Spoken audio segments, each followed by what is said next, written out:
Hello दोस्तों, आपके अपने यूट्यूब चैनल यूपीएससी नेट में स्वागत है। मैं तरुण गुप्ता आज बात करने वाला हूं मोस्ट इम्पोर्टेंट टॉपिक पर, द हिंदू न्यूज एनालिसिस पर। और आज की जो हमारी डेली करंट अफेयर्स होने वाली है वेरी इंपोर्टेंट है। 5 अगस्त की आज हम करंट अफेयर्स की बात करने वाले हैं। तो आज हम जिस टॉपिक पर बात करने वाले हैं, एक एक उन टॉपिक को देख लेते हैं। झूमर नृत्य, ये झूमर नृत्य क्या है इसको देखेंगे। आपदा प्रबंधन डिजास्टर मैनेजमेंट पर एक संशोधन विधेयक 2024 का जारी कर दिया गया है, इसको समझेंगे। हुल्लोंग पार गिब्बन वन्यजीव अभ्यारण्य क्या है। अब ये गिब्बन के तौर पर क्या है इसको देखेंगे। और गिब्बन वन्यजीव अभ्यारण्य बहुत चर्चा में आ चुका है, इसको अच्छे से समझ लेंगे। बांधवगढ़ बाघ अभ्यारण्य, इसके बारे में पिछले भी एक वीडियो में खबर आई थी और फिर से खबर है, इसको देखेंगे। पार्किंसंस रोग, ये माइंड से मस्तिष्क से संबंधित रोग है, इसके हम बारे में अच्छे से बात करेंगे।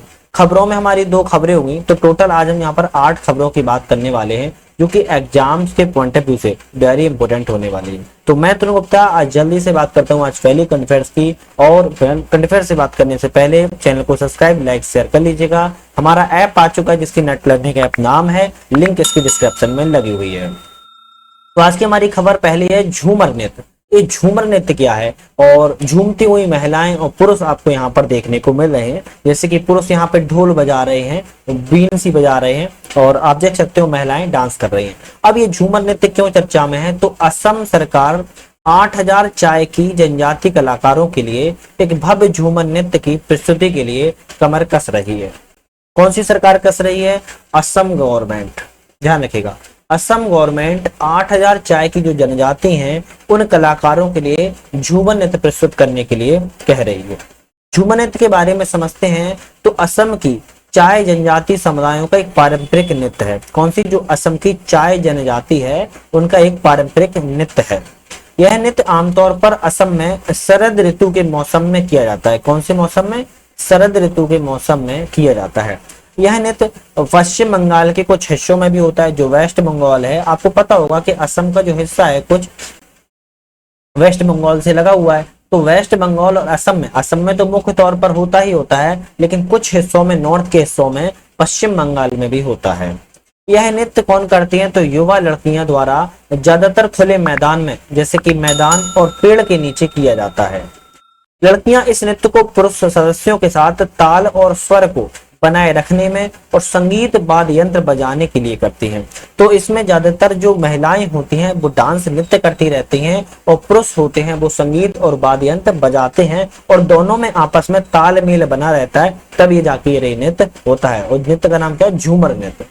यह नृत्य लोकप्रिय 2 सिर वाले हाथ के ड्रम मदाल की लयबद्ध संगत के साथ किया जाता है। जैसे कि फोटो में आपने देखा है, ये ड्रम बजा रहे हैं भाई साहब, ये ड्रम के तौर पर ये डांस महिलाएं करती हैं। इसके अलावा ड्रम के साथ बांसुरी और ताल की साथ एक जोड़ी भी होती है। तो आपने जैसे कि देखा है ढोल भाई साहब बजा रहे हैं और साथ में बांसुरी भी, ये व्यक्ति बांसुरी भी बजा रहे हैं। तो ध्यान रखना है, बांसुरी और ताल ड्रम के साथ में यह जोड़ी नाचती है, तभी संगीत को और अधिक सुरीला बनाया जाता है।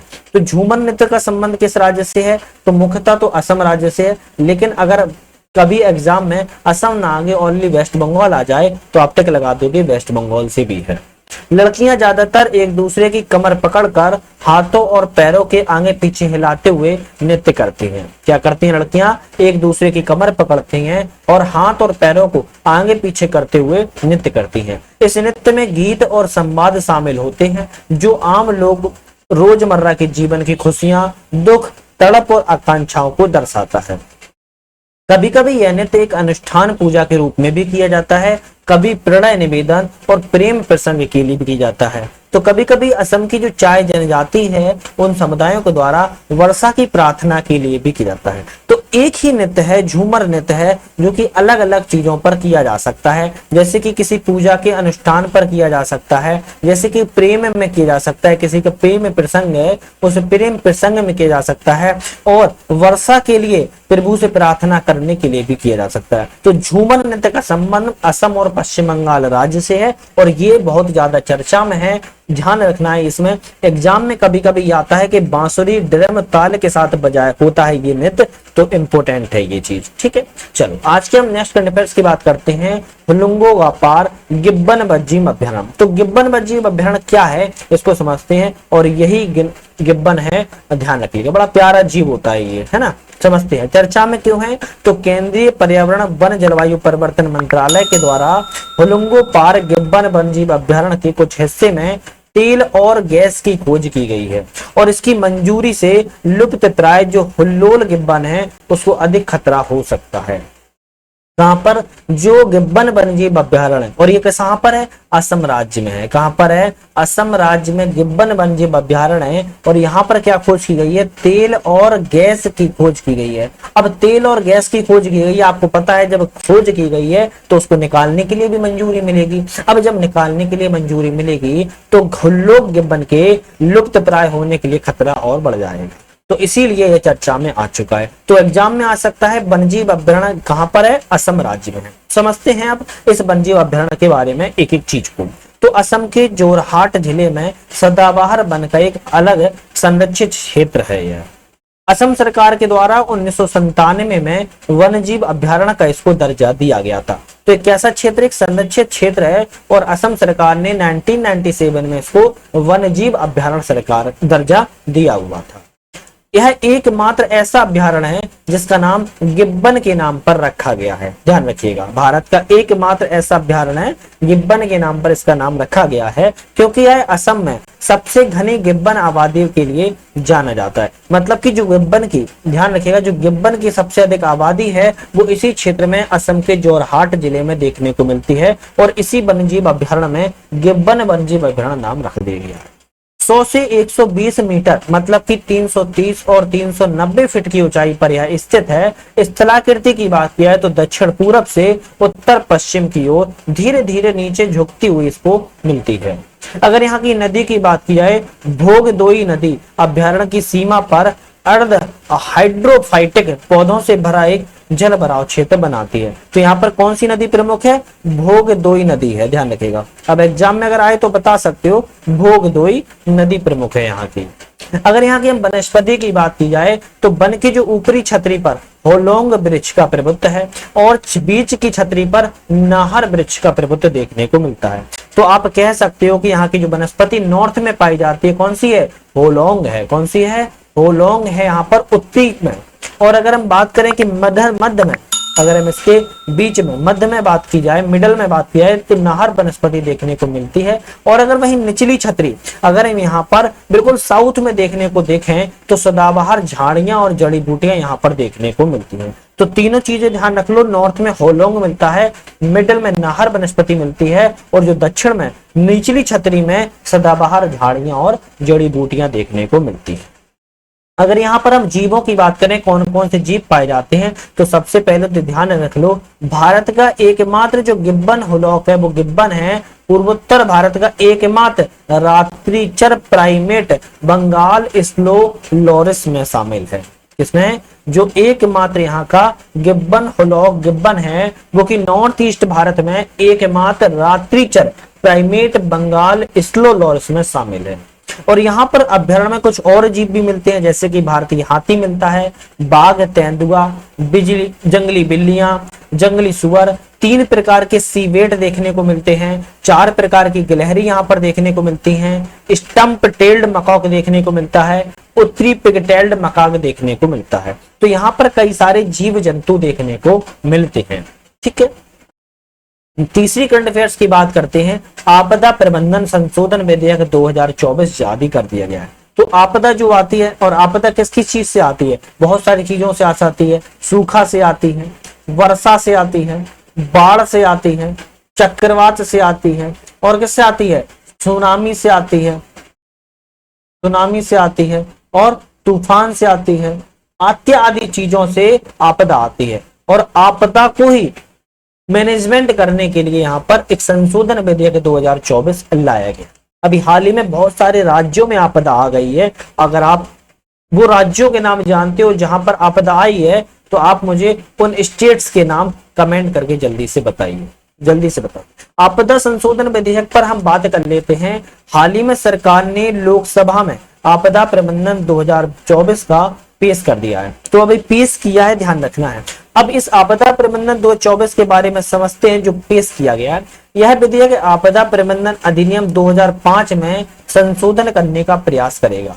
तो 2024 किसको रिप्लेस करेगा? 2005 को रिप्लेस करेगा, ध्यान रखिएगा। जिसे आपदाओं के प्रभावी प्रबंधन के लिए अधिनियमित किया जाता है, रेगुलेट किया गया था। यह विधेयक दिल्ली और चंडीगढ़ के केंद्र शासित प्रदेशों को छोड़कर राज्य की राजधानी, नगर निगमों वाले बड़े शहरों के लिए शहरी आपदा प्रबंधन प्राधिकरण के गठन के लिए प्रावधान करता है। तो ये किन दो को छोड़ता है? दिल्ली और चंडीगढ़ को छोड़ रहा है, ध्यान रखिएगा। ये दिल्ली और चंडीगढ़ में ये लागू नहीं होगा। कहां पर? दिल्ली और चंडीगढ़ में ये छोड़कर बाकी सभी राज्य और राजधानियों में यह जो अधिनियम है वो लागू होगा। यह विधेयक राष्ट्रीय आपदा प्रबंधन प्राधिकरण NDMA और राज्य आपदा प्रबंधन अधिकरण जो कि SDMA राष्ट्रीय कार्यकारी समिति और राज्य कार्यकारी समितियों के द्वारा पहले बनाई गई योजनाओं के बजाय क्रमशः राष्ट्रीय स्तर पर और राज्य स्तर पर आपदा योजना के अधिकार देता है। अभी क्या था कि NDMA अलग बनाती थी, SDMA अलग बनाती थी, राष्ट्रीय कार्यकारी समिति अलग बनाती थी, राज्य कार्यकारी समिति, लेकिन अब कहा जा रहा है सिर्फ 2 लेवल पर बनाई जाएगी। एक तो नेशनल लेवल पर बनाएंगे और एक स्टेट लेवल पर बनाएंगे, ध्यान रखिएगा। इसके अलावा NDMA के पास अपने कार्यों को प्रभावी ढंग से पूरा करने के लिए आवश्यकता अनुसार जो विशेषज्ञ और सलाहकार होंगे उनकी नियुक्ति करने का भी अधिकार दिया जाएगा। अभी तक ऐसा नहीं था, अभी तक NDMA नहीं कार्य कर सकता था। अब NDMA के पास क्या अधिकार आ गया है? जो विशेषज्ञ हैं, ध्यान रखिएगा, जो विशेषज्ञ हैं उन विशेषज्ञों की नियुक्ति कर सकता है और जो सलाहकार हैं उन सलाहकारों की भी वह नियुक्ति कर सकता है। कौन करेगा? NDMA करेगा। तो यहां से क्वेश्चन बन सकता है। राष्ट्रीय और राज्य स्तर पर आपदा डेटाबेस भी बनाने का प्रयास किया जा रहा है। नेशनल और स्टेट लेवल पर डिजास्टर मैनेजमेंट का एक डेटाबेस होगा, उस डेटा को बनाया जाएगा और सारा डेटा एक ही जगह पर सेंट्रलाइज करने का प्रयास किया जाएगा। डेटाबेस में आपदा मूल्यांकन, निधि आवंटन विवरण, व्यय, तैयारी, समन योजना, जोखिम के प्रकार, गंभीरता के अनुसार जोखिम रजिस्टर, ऐसे ही कई सारे प्रासंगिक मामले उसमें लिखित रूप में शामिल किए जाएंगे, जो कि ऐसी नीति के अनुसार होंगे जैसा कि केंद्र सरकार के द्वारा निर्धारित किया जा सकता है। विधेयक राष्ट्रीय संकट प्रबंधन समिति और उच्च स्तरीय समिति जैसे कि मौजूदा जो वैधानिक निकाय है उनके द्वारा मान्यता प्रदान भी किया जाएगा। राज्य सरकारों के द्वारा राज्य आपदा प्रतिक्रिया बल प्रावधान करने का प्रयास किया जाएगा। तो इस जो आपदा प्रबंधन जो दोबारा से लागू किया जा रहा है, विधेयक को पेश किया गया है, 2005 को रिप्लेस करेगा 2024। ये 2024 में बहुत सारी बातें ना बहुत क्लियरफाई की गई हैं, क्योंकि 2005 में कई सारी बातें क्लियरफाई नहीं थी, तो 2024 में उन्हीं सब बातों को बिल्कुल एक तरीके से सामने ओपनली रखा गया है कि कौन सा कार्य कौन करेगा, और NDMA को थोड़ा सा छूट भी दी गई है। केंद्र और राज्य सरकारों के जो व्यक्ति होंगे उनको आपदा के प्रभावों को कम करने की आवश्यक कार्रवाई करने, परहेज करने के निर्देश के लिए भी सख्त बनाने की नई धारा 60A भी जोड़ी गई। कितनी? 60A धारा नई जोड़ी गई है, जिसका पालन न किया गया तो 10,000 से अधिक का जुर्माना नहीं लगाया जाएगा। ध्यान रखिएगा, कितना? 10,000 से अधिक का जुर्माना नहीं लगाया जाएगा। तो इंपॉर्टेंट है ये आपदा प्रबंधन जो संशोधन विधेयक लाया गया है लोकसभा में। अभी जैसे ही जब प्रस्ताव पारित हो जाएगा तो इसमें कुछ अभी घटाव बढ़ाव होगा, क्योंकि बजट पेश हुआ है तो इसमें भी कुछ डिबेट होगी। जब डिबेट फाइनल हो जाएगी, जब वो प्रस्ताव पास हो जाएगा, राष्ट्रपति की मुहर लग जाएगी, तब उस पर हम थोड़ा सा जो भी पॉइंट आएंगे निकलकर फिर हम एक एक पॉइंट पर उस पर बात करेंगे। ठीक है, नेक्स्ट करंट अफेयर्स की बात करते हैं। बांधवगढ़ बाघ अभ्यारण्य वेरी इंपोर्टेंट है, और ये कहां पर है आप मुझे कमेंट करके जल्दी से बता दो, क्योंकि फिर अभी आगे मैं ही बता ही दूंगा आपको। तो बांधवगढ़ बाघ अभ्यारण्य के बारे में हम बात करते हैं। यह मध्य प्रदेश के बांधवगढ़ बाघ अभ्यारण्य और इसके आसपास के वन प्रभागों में जो बाघ हैं उनकी मौत और शिकार की घटनाओं के खतरनाक मामले के लिए एक शीर्ष अधिकारी के द्वारा रिपोर्ट पेश की गई है। तो कहां पर की गई है? यह पूरी योजना मध्य प्रदेश में है, और मध्य प्रदेश के आसपास जो क्षेत्र हैं उन क्षेत्रों में जो बाघ हैं उन बाघों की मृत्यु हो रही है, मृत्यु के साथ साथ शिकार भी हो रहा है, और मृत्यु और शिकार पर एक रिपोर्ट जारी की गई है, उसी के चलते चर्चा में आ गया है। बांधवगढ़ बाघ अभ्यारण्य की बात करें तो मध्य प्रदेश के उमरिया जिले में विंध्य और सतपुड़ा पर्वतमाला के बीच में स्थित है। आपको पता होगा विंध्य और सतपुड़ा पर्वतमाला ऊपर कौन सी है? ऊपर सतपुड़ा है और नीचे कौन सी है? विंध्य है। सही कहा, आप मुझे कमेंट करके बताओ मैंने क्या सही कहा कि ऊपर सतपुड़ा है और नीचे विंध्यान है, हमने सही कहा या नहीं कहा, कमेंट करके आप मुझे बताओ। और वहां पर उमरिया में क्या है, बांधवगढ़ राष्ट्रीय उद्यान है, ध्यान रखिएगा, ठीक है। तो यह मध्य प्रदेश के उमरिया जिले में विंध्यान और सतपुड़ा पर्वतमाला के बीच में स्थित है। इसी 1968 में 1968 में राष्ट्रीय उद्यान मतलब कि नेशनल पार्क के रूप में घोषित किया गया था। फिर 1993 में 1993 में इसको बाघ अभ्यारण्य के रूप में घोषित किया गया था। तो 1968 में इसको नेशनल पार्क बनाया गया, राष्ट्रीय उद्यान। फिर 1993 में इसको बाघ अभ्यारण्य के रूप में परिवर्तित कर दिया गया। इसके आवास की कुछ विशेषताएं हैं, जैसे कि घाटियां, पहाड़ियां और मैदान, जिनमें बांधवगढ़ का किला भी प्रमुख रूप से चिन्हित किया गया है। कहा जाता है कि बांधवगढ़ का किला भगवान राम ने अपने भाई लक्ष्मण को लंका पर नजर रखने के लिए दिया था, इसलिए उसका नाम बांधवगढ़ संस्कृत में अर्थ होता है भाई का किला। बांधवगढ़ का संस्कृत में अर्थ क्या होता है, भाई का किला होता है, ध्यान रखिएगा। यहाँ के जीव की बात करें, यहाँ पर बांधवगढ़ में जीव कौन कौन से पाए जाते हैं, तो royal tiger, royal Bengal tiger के लिए यह जाना जाता है। कौन सी, रॉयल बंगाल टाइगर के लिए जाना जाता है। बांधवगढ़ में जो बाघों की आबादी का घनत्व की बात की जाए तो भारत के साथ साथ दुनिया में भी सबसे अधिक बांधवगढ़ में जो घनत्व है वो मध्य प्रदेश के उमरिया जिले में बांधवगढ़ में ही देखने को मिलता है।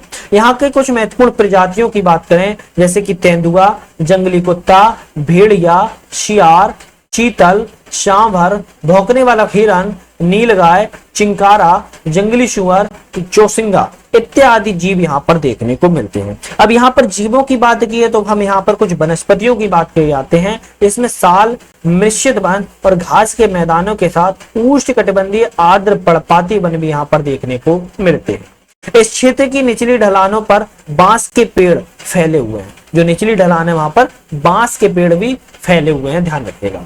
यहाँ पर कुछ वनस्पतियां हैं जैसे प्रसिद्ध हैं पुष्प प्रजातियों में साज है, धौरा है, तेंदु है, अर्जुन है, आंवला है, पलास इत्यादि यहाँ की कुछ प्रसिद्ध पुष्प की वनस्पतियां प्रमुख हैं। तो यहाँ पर जो मैंने बात की है बांधव बाघ अभ्यारण्य के बारे में बात की है। बांधवगढ़ वेरी इंपोर्टेंट है, ये भारत में ही नहीं बल्कि दुनिया में भी घनत्व के मामले में बाघ सबसे ज्यादा है। और यहाँ पर मौत और शिकार की घटनाएं देखने को मिल रही हैं, तो यहाँ से क्वेश्चन बन सकता है। तो ये उमरिया जिले में मध्य प्रदेश में स्थित है, विंध्यान और सतपुड़ा के बीच में। 1968 में नेशनल पार्क, 1993 में बाघ अभ्यारण्य का दर्जा दिया गया था, ध्यान रखिएगा, ठीक है। नेक्स्ट हम बात करते हैं पार्किंसंस रोग। अब पार्किंसंस रोग क्या है इसके बारे में बात करेंगे, लेकिन मैं आपको एक चीज बताना भूल गया हूं कि हमारी यूपीपीसीएस, किसकी, यूपीपीसीएस की करंट अफेयर्स की सीरीज चल रही है। किसकी, यूपीपीसीएस की करंट अफेयर्स की सीरीज चल रही है। और यहां पर हम पूरा, जब तक आपका एग्जाम 27 अक्टूबर तक नहीं हो जाएगा तब तक हम करंट अफेयर्स यूपीपीसीएस की और यूपी की जीके स्पेशल, यूपी की जीके स्पेशल और यूपीपीसीएस के हम यहाँ पर प्रैक्टिस सीरीज भी, कैसी, प्रैक्टिस सेट भी हम यहाँ पर चलाने वाले हैं। तो यहाँ पर तीन चीजें चलेंगी, यूपी पीसीएस की करंट अफेयर चल रही है, यूपी की जीके हम चलाएंगे और प्रैक्टिस सेट भी हम बहुत जल्दी चलाने वाले हैं। तो जब तक एग्जाम खत्म नहीं होगा 27 अक्टूबर तक, तब तक चलाते रहेंगे। तो जाके भी चैनल पे एक बार आप लोग चेकआउट पूरा कर लेना। हमारा ऐप भी आ चुका है, ऐप भी आप डाउनलोड करके टेस्ट सीरीज वगैरह लगा सकते हो। पार्किंसंस रोग की बात करते हैं तो हाल ही में शोधकर्ताओं ने कहा है कि जो पार्किंसंस रोग है, रोगियों में जीन के उत्परिवर्तन की अपेक्षा अधिक व्यापकता को दर्शाती है। उन्हें अधिक व्यापक रूप से आनुवांशिक परीक्षण के लिए पेशकश की जानी चाहिए। अब पार्किंसंस रोग है क्या, इसके बारे में समझते हैं। ये तो आ गया मामला कि रोगी इसमें जीन से संबंधित ये रोग है। अब ये पार्किंसंस रोग के बारे में समझें तो प्रगतिशील जो तंत्रिका संबंधी विकार होता है, कैसा, मस्तिष्क संबंधी विकार है। सबसे पहले तो ये समझो माइंड से संबंधित यह विकार है। यह तंत्रिका तंत्र और तंत्रिकाओं के द्वारा जो नियंत्रित शरीर होता है उन अंगों को यह प्रभावित कर देता है। जो नर्वस सिस्टम है उस नर्वस सिस्टम को हमारे को क्या कर देता है, नियंत्रण में, रेगुलेट कर लेता है, अपने आप में कंट्रोल कर लेता है और अंगों को प्रभावित करने लगता है। यह एक ऐसी स्थिति है जिसमें रोगी को अपनी गतिविधियों और शरीर पर संतुलन बनाए रखने में बड़ी ही प्रॉब्लम होती है और अपना नियंत्रण यह खोने लगता है। क्या करना है, अपनी गतिविधियों और शरीर के संतुलन पर जो नियंत्रण है वो है खोने लगता है। पार्किंसंस रोग विकसित होने का जोखिम स्वाभाविक रूप से उम्र के साथ बढ़ता जाता है। जिस औसत उम्र में यह शुरू होता है वह 60 वर्ष होती है। कई अध्ययनों ने सुझाव दिया है कि महिलाओं की तुलना में पुरुषों में पार्किंसंस रोग सबसे ज्यादा प्रभावी रूप से संवेदनशील होता है और अत्यधिक संभावना होती है कि पुरुषों में यह ज्यादा होता है। अच्छा, एक बात मैं आपसे नॉर्मली पूछता हूं, आप मुझे बताओगे जो हार्ट अटैक आते हैं, कौन से जो हार्ट अटैक आते हैं, वो हार्ट अटैक सबसे ज्यादा किसको आते हैं, मेल को आते हैं या फीमेल को आते हैं? आप मुझे कमेंट करके खुद सही से बताना, ये कोई मजाक वाली बात नहीं, ये मैं आपसे पूछ रहा हूं। हार्ट अटैक जो अटैक आते हैं वो सबसे ज्यादा किसको आते हैं, पुरुषों में आते हैं या महिलाओं में आते हैं? इसीलिए जो पार्किंसंस रोग भी है, पार्किंसंस रोग भी पुरुषों को ज्यादा आता है महिलाओं की तुलना में, ध्यान रखिएगा। कारण क्या है, तो मस्तिष्क की उस हिस्से में तंत्रिका जो कोशिका हैं उनका अधपतन होना इसका सबसे प्रमुख कारण है। मतलब कि जो तंत्रिका कोशिकाएं हैं इनका पतन होने लगता है, जिससे क्या होता है, सब्सटेंसिया निग्रा कहा जाता है और गति को यह नियंत्रित कर लेता है। यह तंत्रिका कोशिकाएं मर जाती हैं। जो तंत्रिका सिस्टम है हमारा शरीर मस्तिष्क में, ये उसकी कोशिकाएं होती हैं वो मरने लगती हैं या फिर खराब होने लगती हैं, जिसमें डोपामाइन नामक एक महत्वपूर्ण रसायन होता है, उसके उत्पादन की क्षमता को यह खो जाती है। डोपामाइन अन्य न्यूरो ट्रांसमीटर के साथ मिलकर आंखों की तंत्रिका और मांसपेशी कोशिकाओं को समन्वित करने में भी मदद करता है और यह एक दूसरे से लड़ने में मदद करता है। लक्षण क्या है इसका, तो पार्किंसंस रोग के जो लक्षण है हर किसी के लिए अलग अलग होते हैं। मान लो यहाँ पर ए व्यक्ति है, बी व्यक्ति है, सी व्यक्ति है और डी व्यक्ति है। अगर मान लो चारों को पार्किंसंस रोग हो जाता है तो चारों को अलग अलग लक्षणों से महसूस होगा। शुरुआती लक्षण हल्के हो सकते हैं लेकिन किसी का इसमें ध्यान नहीं जाता है। लक्षण अक्सर शरीर के एक तरफ से शुरू होते हैं और आमतौर पर उसी तरफ को यह ज्यादा खराब कर देते हैं। पार्किंसंस लक्षणों में यह शामिल है जैसे कंपन होना, हाथों का, बाहें का, पैर का और जबड़े में कंपन होना, कठोरता, अंगों में अकड़न पैदा होना, गति की धीमी गति होना, संतुलन और समन्वय में कमी होता, अपने मस्तिष्क पर संतुलन खो बैठना, अपने शरीर पर संतुलन खो बैठना, अब ये कमी आने लगती है। तो ये जो आपको जो लक्षण दिख रहे हैं वो हो सकता है अलग अलग व्यक्तियों में अलग अलग लक्षण देखने को मिले। ऐसा इस पार्किंसंस रोग में लक्षण है। इसका निदान क्या है, तो वर्तमान में पार्किंसंस रोग के निदान के लिए कोई भी रक्त प्रयोगशाला, रेडियोलॉजिकल परीक्षण उपलब्ध नहीं है। अब इसका उपचार क्या हो सकता है, तो बीमारी का कोई इलाज ही नहीं है इसका, लेकिन उपचार आपके लक्षणों को बेहतर बनाने में काफी मदद करते हैं। तो आपको इसमें डॉक्टर की सलाह लेनी पड़ती है और डॉक्टर आपको शुरुआती दौर में ही बताने लगते हैं क्या आपको करना है क्या नहीं करना है, तो उससे लक्षण पे सुधार बेहतर किया जा सकता है। अन्य लक्षणों पर हम अन्य खबरों पर हम बात करेंगे, अन्य खबरों पर हम बात करेंगे। आज की हमारी जो दो खबर हैं, इंटरनेशनल स्पेस सेंटर में जाएंगे शुभांशु शुक्ला। शुभांशु शुक्ला की फोटो को याद कर लो, अब इनके बारे में समझते हैं। और ये कहां पर जा रहे हैं, इंटरनेशनल स्टेशन में जा रहे हैं। तो हाल ही में कैप्टन शुभांशु शुक्ला को इसरो और अमेरिकी अंतरिक्ष एजेंसी नासा, इसरो और नासा के संयुक्त अंतरिक्ष मिशन के लिए चुना गया है। किसको, कैप्टन शुभांशु शुक्ला। इसरो ने एक्सियोम 4 मिशन के लिए कैप्टन शुभांशु शुक्ला को और ग्रुप कैप्टन प्रशांत बालाकृष्णन का नायर का चयन किया हुआ है। शुभांशु शुक्ला प्राइम अंतरिक्ष यात्री होंगे, प्रशांत नायर बैकअप अंतरिक्ष यात्री होंगे। ध्यान रखना है, दोनों लोगों को याद रखना है। शुभांशु शुक्ला प्राइम अंतरिक्ष यात्री हैं और बैकअप के लिए कौन जा रहे हैं, प्रशांत नायर जी जा रहे हैं। शुभांशु शुक्ला भारत के दूसरे अंतरिक्ष यात्री होंगे।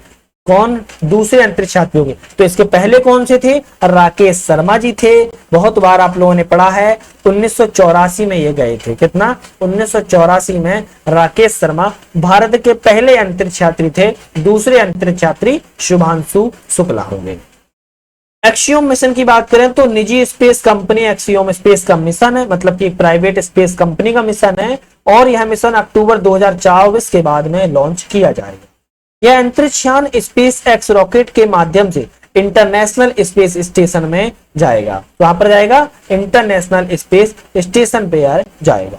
इसमें शुभांशु शुक्ला के साथ साथ पोलैंड, हंगरी और अमेरिका के अंतरिक्ष यात्री भी शामिल होंगे। तो भारत के शामिल होने के साथ साथ कौन के होंगे, हंगरी के होंगे, पोलैंड के होंगे और अमेरिका के होंगे। इसमें कुछ यात्री शामिल, तो ध्यान रखना है शुभांशु शुक्ला।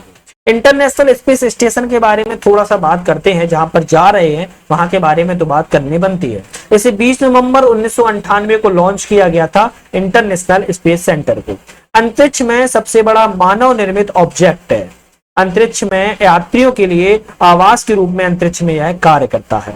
भागीदारी देश की बात करें तो इसमें अमेरिका, रूस, कनाडा, जापान, यूरोपीय अंतरिक्ष एजेंसी की इसमें भागीदारी है इंटरनेशनल स्पेस स्टेशन।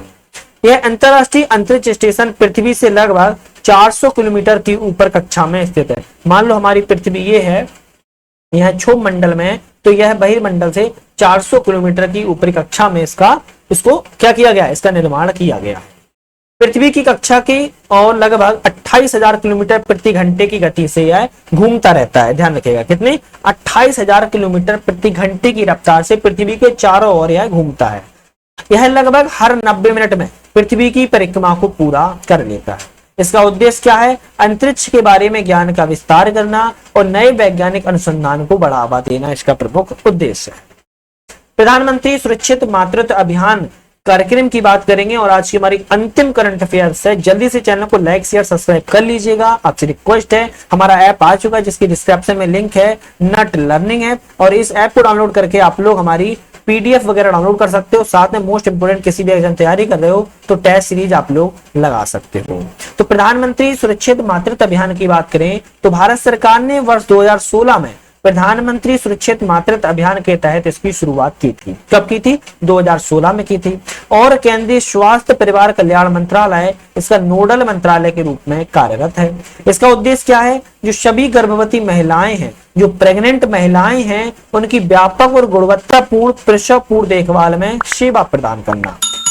जो प्रेगनेंसी का समय होता है, जो गर्भवती महिलाओं का, जो प्रेग्नेंट महिलाओं का जो प्रेगनेंसी का समय होता है, उस दरमियान तक गुणवत्ता क्वालिटी पूर्वक, कैसी क्वालिटी पूर्वक क्या करना, सर्विसेज सेवा प्रदान करना प्रधानमंत्री सुरक्षित मातृत्व अभियान का उद्देश्य है। इस कार्यक्रम का दूसरा उद्देश्य है कि उन सभी गर्भवती महिलाओं तक पहुंचना जो गर्भावस्था की दूसरी और तीसरी तिमाही में है। जो प्रेग्नेंट का समय दूसरा और तीसरा माह होता है, उन दूसरे और तीसरे माह में सभी गर्भवती महिलाओं तक पहुंच प्राप्त करना इसका दूसरा उद्देश्य है। इसके तहत उन महिलाओं को प्रत्येक माह की 9 तारीख को प्रधानमंत्री सुरक्षित मातृत्व क्लिनिकों में लाभार्थियों को प्रसव पूर्व देखभाल सेवा के लिए एक न्यूनतम पैकेज प्रदान किया जाता है। तो प्रत्येक माह की, हर मंथ की, कितनी, हर माह की 9 तारीख को, अब 9 तारीख क्यों रखी गई है, 9 महीने की होते हैं प्रेगनेंसी, इसीलिए 9 तारीख को, हर माह की 9 तारीख को जो महिला प्रेग्नेंट है उसको प्रधानमंत्री सुरक्षित मातृत्व क्लिनिक में जाना होगा और अपनी जो प्रसव पूर्व देखभाल सर्विसेज के लिए पैकेज प्रदान किया जाता है फ्री में, वो उसको वहां पर प्राप्त हो जाएगा। इस गर्भवती महिलाओं को दवाइयां और सप्लीमेंट्स इसमें प्रदान किए जाते हैं, खाने पीने के लिए इसमें चीजें फ्री में उपलब्ध कराई जाती हैं।